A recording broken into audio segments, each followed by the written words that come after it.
심판에 대하여라 함은 이 세상 임금이 심판을 받았습니다. 내가 아직도 너희에게 이를 것이 많으나 지금은 너희가 감당하지 못하리라. 그러나 진리의 성령이 오시면 그가 너희를 모든 진리 가운데로 인도하시리니 그가 스스로 말하지 않고 오직 들은 것을 말하며 장래일을 너희에게 알리시리라. 그가 내 영광을 나타내리니 내 것을 가지고 너희에게 알리시겠습니다. 무릇 아버지께 있는 것은 다 내 것이라. 그러므로 내가 말하기를 그가 내 것을 가지고 너희에게 알리시리라 하였노라. 아멘.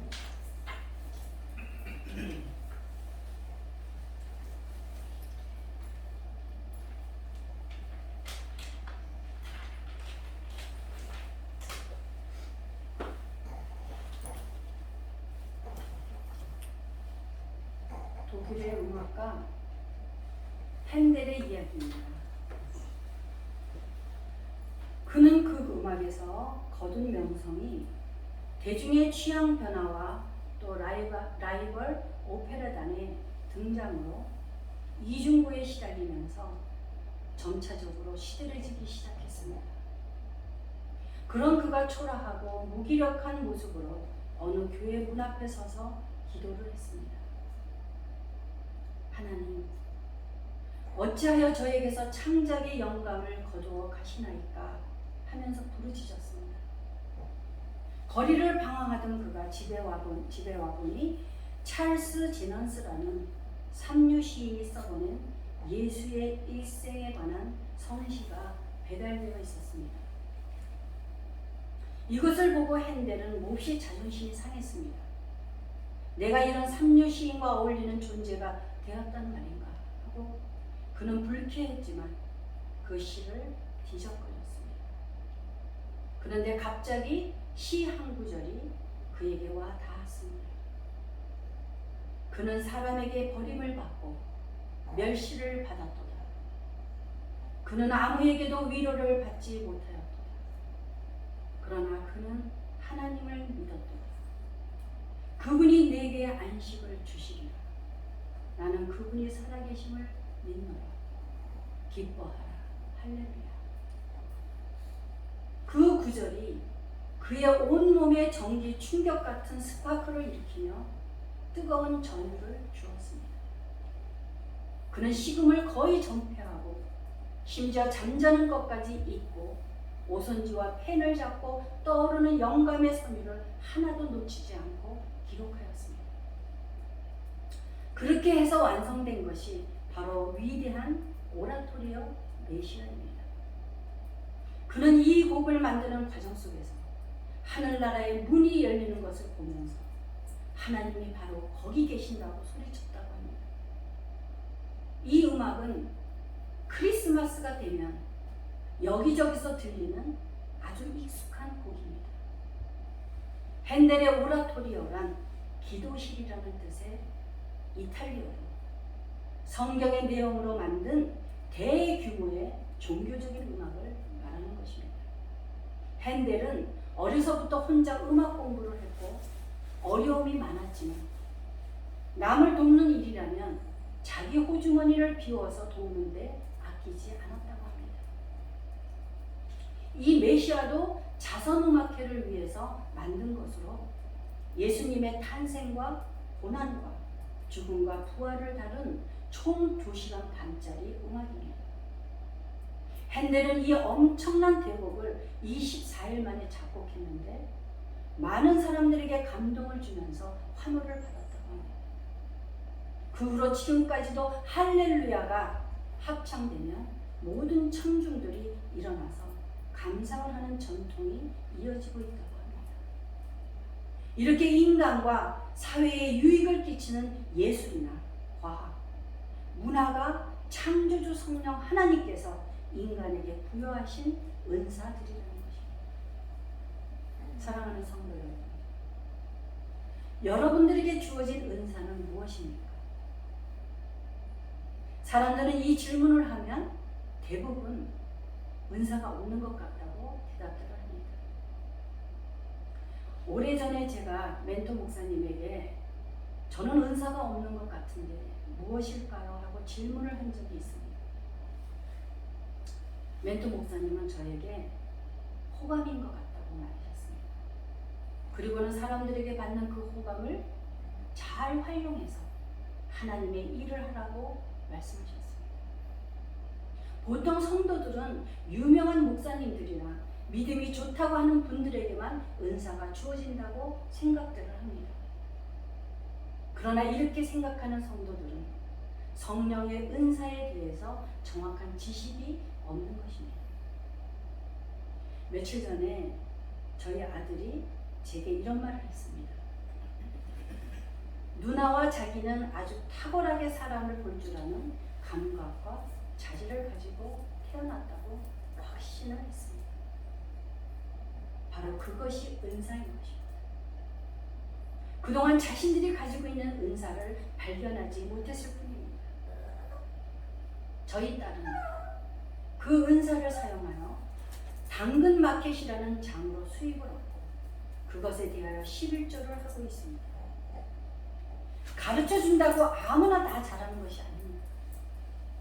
탁월한 지혜와 자질을 갖고 있기 때문에 그렇게 당근마켓을 운영하며 돈을 벌 수 있다고 아들은 그렇게 누나를 칭찬했습니다. 그런데 여러분들이 여기에서 아주 중요한 것을 기억하셔야 한다는 것입니다. 자기의 능력으로 돈을 번다고 생각하는 그 순간 하나님은 그 수입의 흐름을 막기도 하신다는 것입니다. 하나님께서는 재정의 흐름을 막기도 하고 열기도 하시는데 그 조건은 딱 한 가지입니다. 물질을 주시는 공급자가 하나님이라고 하는 믿음을 하나님께서 보신다는 것입니다. 하나님께서는 저희 딸의 능력을 사용하셔서 당근마켓이라는 통로로 물질을 공급해주고 계시다는 것입니다. 이렇게 하나님께서 주신 은사를 잘 개발하여 하나님의 영광을 위하여 사용되어진다면 얼마나 귀한 일이겠습니까? 부의 주인은 하나님이십니다. 그러나 돈은 사람이 만든 것이고 많은 사람들이 이 돈의 지배를 받음으로 돈의 노예가 된다는 것입니다. 사랑하는 여러분은 돈을 따라가지 말고 돈이 여러분을 따라오도록 만들어야 합니다. 그 비결은 오직 하나님만이 나의 모든 것의 공급자가 되신다는 것을 잊어서는 안 된다는 것입니다. 그럴 때 그 믿음을 보시는 하나님께서 재정이 넘치고 계속 흘러가도록 만들어 주신다고 하는 것입니다. 반대로 여러분들이 하는 일이 잘 안 된다고 초조해할 때 만몬의 영이 여러분을 지배하게 되는 것입니다. 장사가 잘 될 때만 하나님의 축복이라고 한다면 장사가 안 될 때는 하나님의 축복이 아니라고 말할 수 있겠습니까? 물질의 공급자가 하나님이라고 믿는다면 장사가 안 된다고 왜 두려워해야 합니까? 이 통로가 막혔다면 다른 통로로 하나님이 주실 것이라는 믿음을 가져야 한다는 것입니다. 우리에게 그러한 믿음이 있다면 조금 일이 안 된다고 해서 결코 절망할 필요도 없고 두려워할 필요가 없다는 것입니다. 만문의 영의 목적은 사람들이 하나님보다 돈을 더 사랑하게 만들고 하나님을 두려워하는 것이 아니라 돈의 결핍을 두려워하게 만든다는 것입니다. 그러나 하나님의 목적은 세상 체제로부터 많은 돈을 우리에게 풀어주셔서 하나님 나라에 사용하도록 하신다는 것입니다. 우리 손에 돈을 가지고 세상 체제로 하여금 하나님 나라를 위해 일하게 만든다는 것입니다. 그래서 하나님께서는 강력하게 너희는 먼저 그의 나라와 그 의를 구하라. 그리하면 너희에게 이 모든 것을 더하시리라고 말씀하시는 것입니다. 이 말씀의 순서를 보십시오. 너희는 먼저 그의 나라와 그 의를 구하라. 그리하면 이 모든 것을 너희에게 더하시리라. 순서가 있다는 것입니다. 모든 형통이 하나님께 향한 믿음으로부터 시작된다고 하는 것입니다. 형통이라는 단어의 의미는 돈이나 재물이나 부를 말하는 것이 아닙니다. 형통하다는 것은 뛰어난 것 또는 가장 높은 곳에 오르는 것을 의미하는 것입니다. 그러므로 형통하다는 것은 영과 혼과 육, 관계와 재정 등 무엇이건가 바람직한 것에서 가장 높은 곳으로 나아가는 것을 말하는 것입니다. 사랑하는 여러분, 요즘 주식과 비트코인으로 많은 사람들이 몰려들고 있습니다. 그런데 증권시장이 폭락할 때 재물에 신뢰를 두었던 사람들은 건물 창문으로 뛰어내리거나 폐인이 되었다는 소리를 듣게 됩니다. 그들은 엄청나게 가치를 잃어버린 그런 재물을 신뢰하고 있었던 것입니다. 여러분은 꼭 기억하십시오.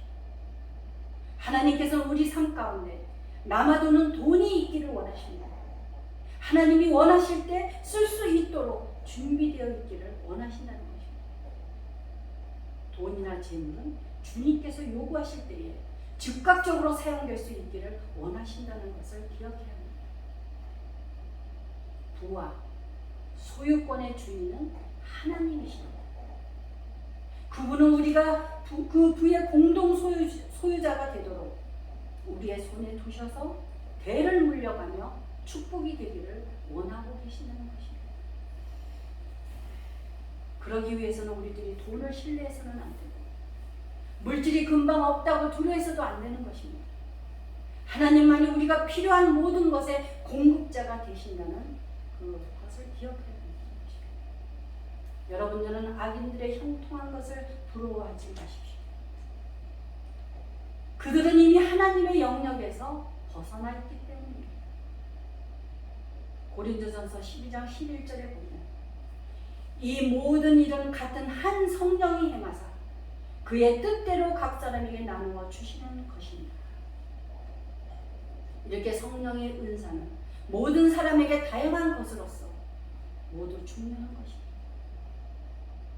우리에게 주어진 은사는 교회와 성도들에게는 큰 기쁨이 되고 능력이 됩니다. 이를 통해서 우리는 하나님께 감사와 영광을 돌리게 되는 것입니다. 오늘은 성령 강림을 기념하는 기독교의 축일로서 성령 강림 주일입니다. 예수님께서 부활하신 이후 50일째 되는 날 성령이 강림하신 것으로서 비롯되어 오순절이라고도 합니다.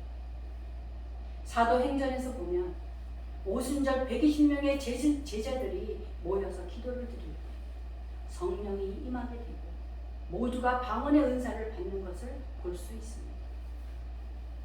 오늘 본문 말씀을 보게 되면 예수님께서는 자신이 하나님께로 돌아갈 것을 알고 마지막 떠나는 마당에 전하시는 말씀이 아주 비장하기까지 합니다. 그것은 바로 그리스도께서 죽음을 통해 하나님께 귀환하고 하나님께서는 그리스도의 이름으로 자신의 제2자아인 성령을 보내실 것이라고 말씀하시는 것입니다. 그 성령님을 소개하면서 성령이 하시는 일과 성령의 능력을 제자들에게 설교해 주는 내용이 오늘의 본문 말씀인 것입니다. 16장 7절 그러나 내가 너희에게 실상을 말하노니 내가 떠나가는 것이 너희에게 유익이라. 내가 떠나가지 아니하면 보혜사가 너희에게로 오시지 아니할 것이요 가면 내가 그를 너희에게로 보내리니.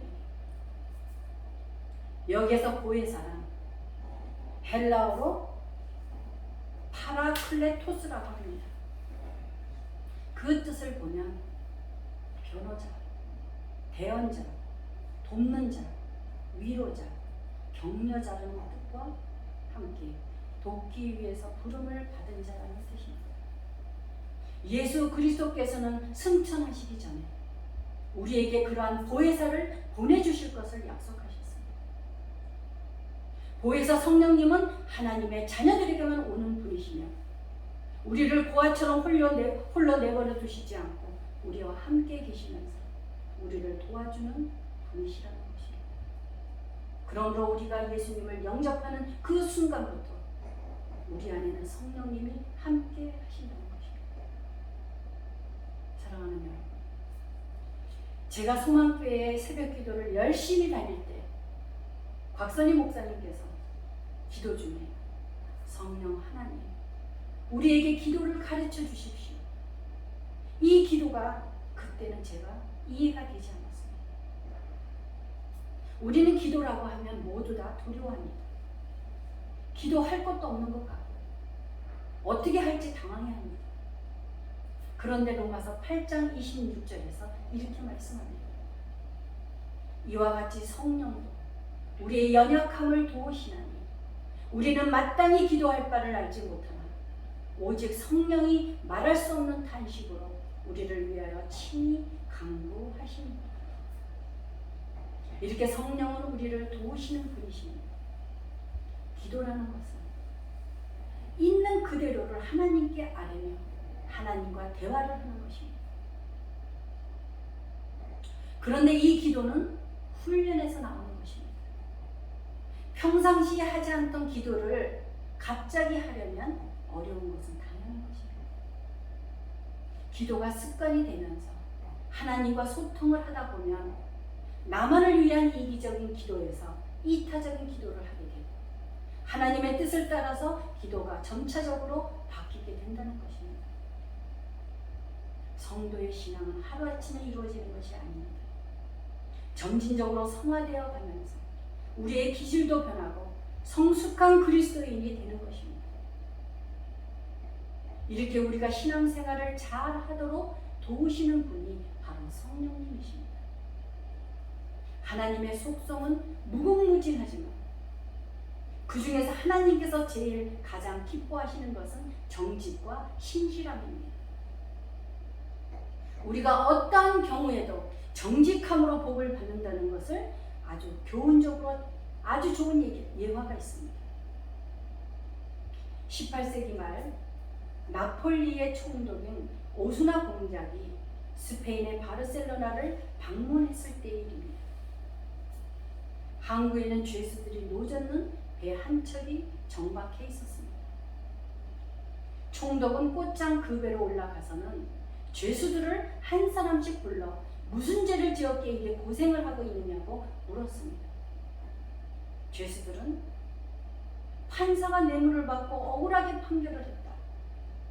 증인이 거짓말로 증언을 해서 유죄 판결을 받았다.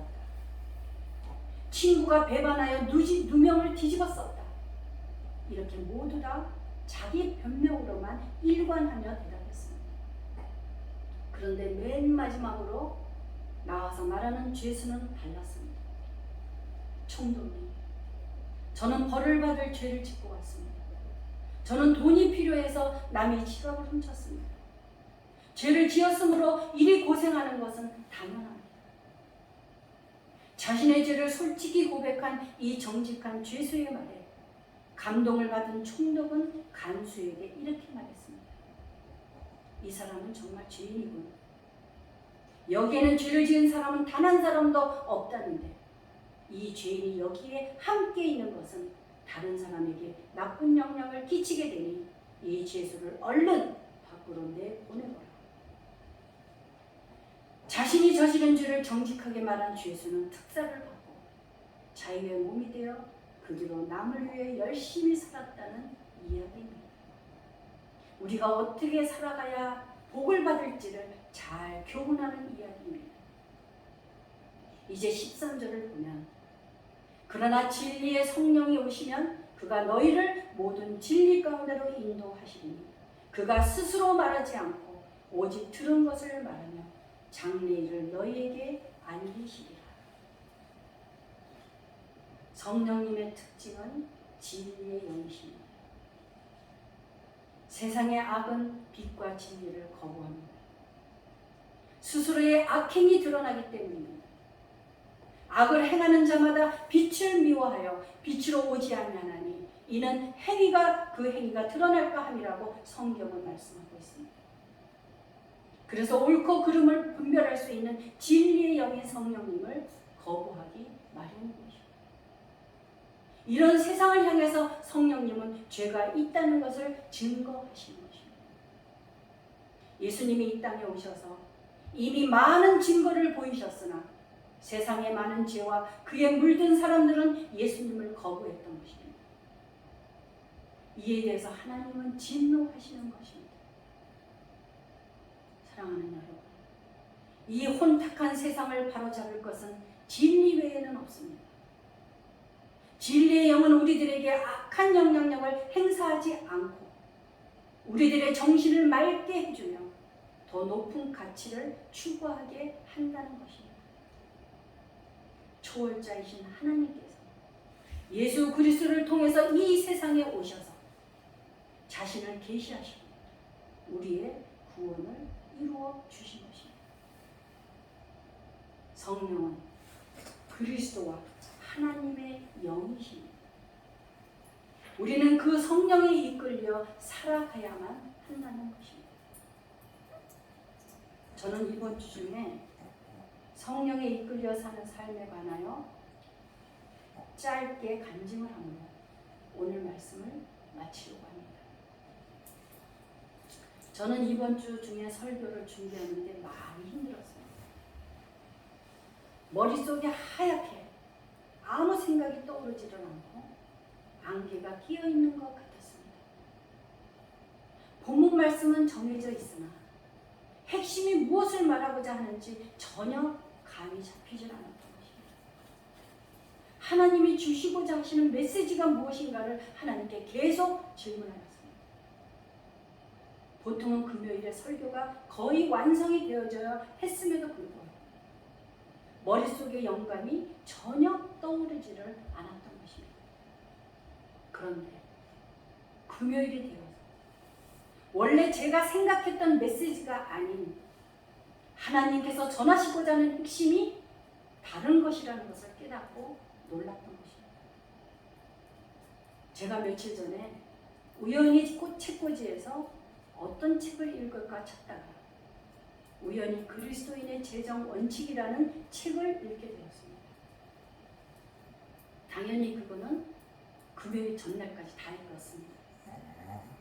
그런데 그것은 바로 성령께서 이미 오늘의 설교를 위하여 예비하시고 보도록 준비하셨다는 것입니다. 성령 하나님께서는 저를 통하여 오늘의 메시지를 여러분들과 나누기를 원하셨던 것입니다. 설교가 풀리지 않는 것이 당연한 것이었습니다. 설교가 뒤죽박죽 방향을 잡지 못하고 제 머리가 혼란했던 이유를 금요일에서야 비로소 깨달을 수 있었던 것입니다.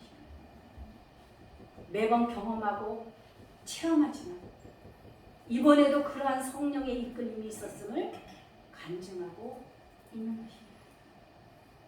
이렇게 성령님은 우리의 삶을 인도하며 도우시는 분이십니다. 우리가 능력 있는 삶을 살아가기 위해서는 바로 성령님과 함께 동행하는 삶이 되어야 되는 것입니다. 성령님 우리 가운데 항상 계셔서 예수님이 직접 알려주지 못한 부분을 우리도 알도록 우리를 돕고 계시다는 것입니다. 사람의 힘으로 할 수 없는 것을 성령님만이 사람들의 마음을 움직이시고 작용하신다는 것입니다. 하나님께서는 여러분이 성령에 이끌려 살아가며 하나님께 감사와 영광을 돌리는 삶이 되기를 원하시고 우리 모두를 축복하실 것입니다. 기도하시겠습니다. 성령 하나님, 예수님께서 부활하시고 승천하실 때 우리에게 보혜사 성령님을 보내주신다는 약속대로 우리에게 성령을 보내주셔서 감사합니다. 연약하고 부족한 저희들을 늘 성령께서 이끌어 주셔서 우리로 하여금 이 땅에서 모든 필요한 것을 공급하시는 분은 오직 하나님이심을 고백하며 하나님의 축복의 원 안에서 천국을 누리며 살아가도록 도와주시옵소서. 우리들의 재정이 흘러 넘치게 하셔서 우리가 하나님 나라를 이루어가는데 사용되고 하나님께서 기뻐하시는 삶을 살아가게 하옵소서. 성령에 이끌려 살아가도록 우리를 도와주시옵소서. 예수 그리스도의 이름으로 기도드립니다. 아멘. 찬송 312장입니다. 312장 4장 1절과 끝절을 보겠습니다. 너 하나님께 이끌리어 일평생 주 만방